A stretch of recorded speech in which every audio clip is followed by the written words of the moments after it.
రక్షకుడు యేసుక్రీస్తు నామములో మీ అందరికీ వందనాలు.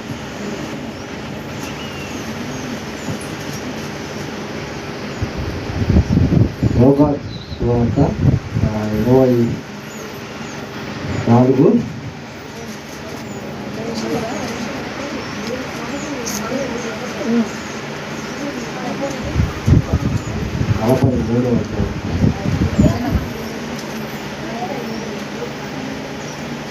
యేసుక్రీస్తు ప్రభు సర్వ మానవుల పాపల కొరకు శిలువలో మరణించి చివరిగా 7 మాటలు పలికిన మాటలు ఈరోజు 2వ మాటగా మీతోటి పంచుకోవాలని ఆశపడుతున్నాను.